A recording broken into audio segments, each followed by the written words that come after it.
The OP09 Shanks leader has been released in English, so I thought this would be a good opportunity to give you a new updated deck list. Hey guys, welcome back to another episode. Mobby here, and today I'm going to be giving you my personal deck list for this OP09 Red Shanks with an updated OP10 deck list. Make sure to like and subscribe, it really helps out the channel. I upload daily duels and deck profiles for different anime TCGs. Alright guys, so here we go. If you're watching this video in the future, thanks so much. This is for OP10 and below. If you want to see just my OP09 version, link in the description to see the Shanks one, the buggy, everything, and below. Also, if this leader gets any support in the future for like OP11 or 12, etc., you know we're going to make another video on that. So, let's talk about every single card and the differences between OP09 and 10. Basically, there are two new cards here that specifically work with this leader. I say specifically work, like one's good for it for searching, and the other one is just a staple red card. Really good. Alright, so let's go ahead and talk about every single card, starting with the leader. And yes, this is a custom proxy. If you guys want, link in the description for a tutorial proxy video I made if you want to make your own. So this is Shanks from OP09. 5,000 power and 5 life, 4 emperors and red-haired pirates. Once per turn, you can activate this effect when your opponent attacks, meaning if they attack with a leader or with another character, give up to one of their leader or characters negative 1,000 for the turn. So this makes it so early game, your leader is very tanky. It has 5 life, but if they want to make the most use of their Dawn, play 3 and 5 on curve, they can't really do much but attack you for 5,000 into 5. Instead of using a card, you just use up this ability to make it go to 4,000. Really strong. So basically, the difference, a big difference between this deck and the last one from OP09 is this one curbs more into the mid to late game, meaning the first couple turns are weak, but it's all about just getting value with your cards and holding on and making sure they don't die and getting free shots in with this leader ability. Okay, so Bad Manners Cake Course from OP04 is 0 cost. Counter, trash 1 card, give somebody 3,000 during this battle. It's good because we're running around, I think, 11 to 13 0 cost counter characters. So this will help you get rid of your extra ones that you just don't need. The trigger is also really good, giving somebody negative 3,000. It might even go off this, making somebody a negative 4,000. So pretty cool. Next off, we have these Udas. This is a primary red-haired pirates deck, so this will help you get any of your early game. If you don't have any, I say early game, your 4 or 5 costs. If you don't have any 4 or 5s, grab those. If you don't have any 7+, grab some of those. Just easily just grab what you need. So 1, 2, 1. Top 5 red hair, the rest go to the bottom. Now it's interesting because itself is not even a red haired, it's a film card. Pretty interesting. But yeah, we're running these. So this is your early game, as well as these building snakes. So once again, your first turns, like your 1 Dawn, 2 Dawn, 3 Dawn turns, they are pretty weak with just Udas and building snakes. But 4, 5 and onwards, it's pretty good stuff. So building snake, it's an enabler for setting up future turns. And it's just it's a pseudo resource user for the opponent.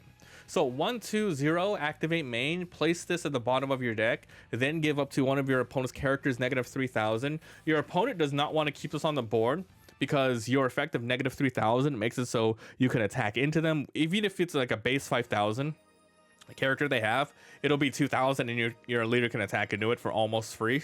But yeah, like you have KO effects on play. Your opponent does not want to keep this here. They're going to use effects to get rid of it.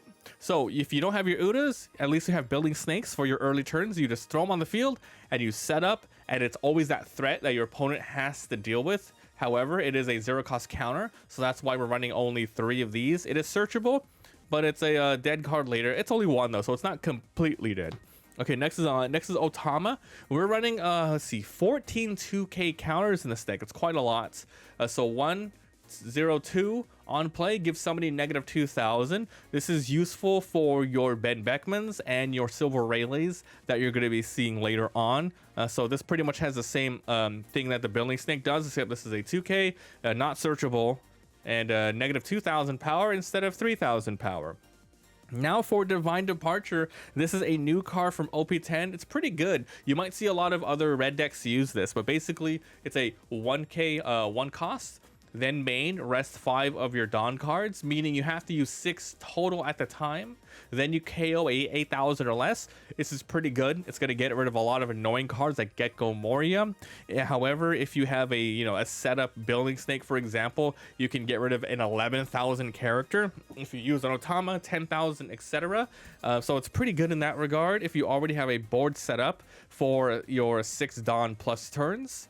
However, it's also flexible with this counter. You can give up to one of your leaders or characters. Up to one of your leader gains 3,000 power during this battle. Leader or characters, did a little bit of a misprint there, but leader or characters get 3,000 power. Now you might be thinking to yourself, why would I run this over Radical Beam, which is one cost in order to get 4,000? It's just for that flexibility. Technically it is searchable as well. You probably won't search for this. However, a lot of people are using this in these tournament decks for OP10, giving these a test out, but it's pretty cool. It's not too bad, the flexibility. The only bad thing about it is no trigger, but does Red really rely on trigger? Not really. Okay, next we have Lime Juice from OP09. This is from Red Haired Pirates as well. 3/3/2 on play. One of your opponent's characters 4,000 or less cannot activate blocker. Very niche that this will come into play for, and if it does, it's usually to go for game. If they have like a really cheap blocker on the board that you don't want to attack into, use three Dawn to make it so it can't block. But pretty much it's here just for the 2K. You're never gonna throw it on the board unless for that very, very niche play. Next off, we have Hongo. It kind of has the same role of Lime Juice, running only 3 of these because remember we have a bunch of 2Ks already. This is just here as a searched one just in case from OP09. 3/3/2, activate main, you can rest, give somebody negative 2,000 power. So this one has the ability to help you close out games. This one has the ability to give somebody negative 2,000 if you really need to. This is actually not even that terrible. If you have something like if you have the Divine Departure on the field and you need to KO with something 10,000, this will help you. Well, yeah, but you have to have 9 Dawn on that turn. So another 3 here, etc. Next is Tony Chopper from OP10. Another great card that you're going to be seeing a lot of red decks absolutely use these, even if it's not their archetype, because the ability is just that strong. 4/4/2, innate blocker. However, on your opponent's turn, this character has plus 2,000 power, making it 6,000 power blocker. With this card, you don't even want to tag with it anyway. It's great. And if your opponent wants to swing for you at 6,000, you could block with this, use your leader ability, make it a 5,000, etc. God, this card is amazing. The only thing that sucks is it's just not searchable, but it's all right. So those are all of our 2Ks, making it like 14 total. Very good early and defensive game. Next is Lucky Roo from OP09. 4/5/1. It has innate blocker. However, when it's KO'd and your leader is Red Haired Pirates, KO an original 6,000 power character. It's good. It's pretty good. Pretty decent against like swarm decks. You can go ahead and like attack with it. Then your opponent has to play around either having a board or trying to set up a board. The only thing that sucks is it's only 5,000, but the ability is good, etc. So it's a good card. Searchable as well. Next off, we have Silver's Rayleigh. Great card from OP09. 5/6/1 blocker on play. If your opponent has 2 or more characters with an original power of 5,000 or more, draw 2 and trash 1. How hand size and hand retention in red is super important, and this card allows you to get 1 card as well as discarding some bricks. However, it's not searchable. This usually might not go off, except maybe in like swarming decks, but it's good nonetheless. We're running only 5 of these. 5 costs, we're running 2 of these. 5 of them. Next off, we have Yasop from OP09. This is a 5/6/1.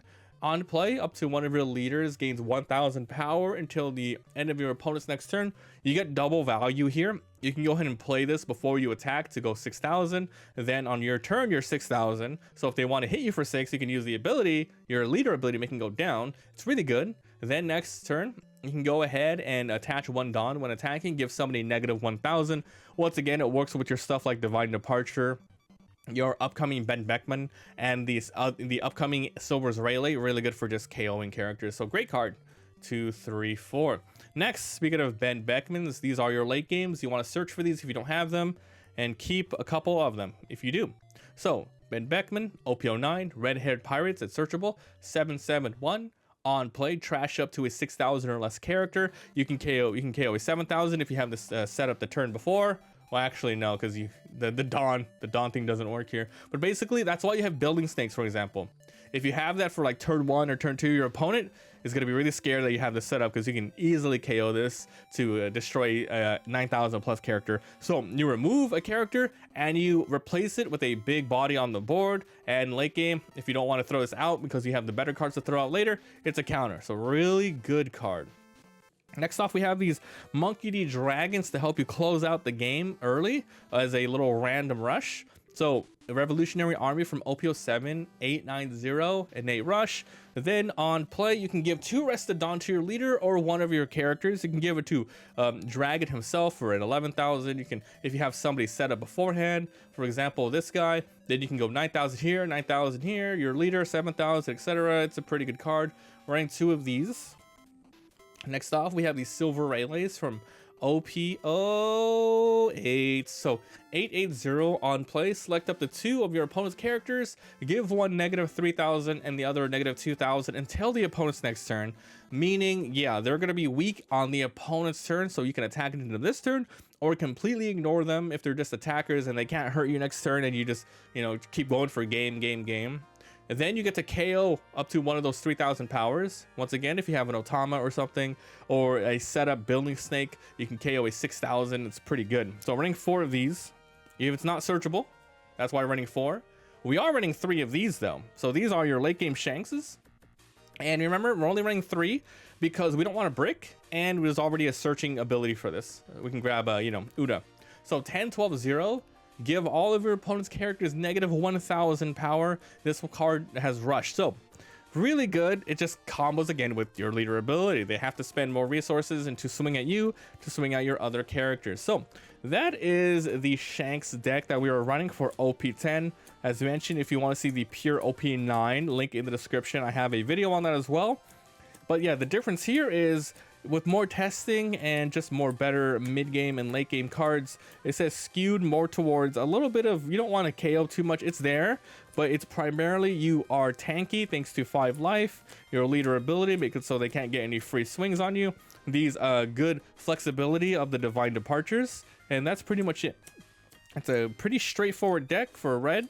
You're not rushing too hard except for the late game. You know, you don't have Zoros or those 5-drop aces, but otherwise it's a pretty nice and decent deck, not too hard to play.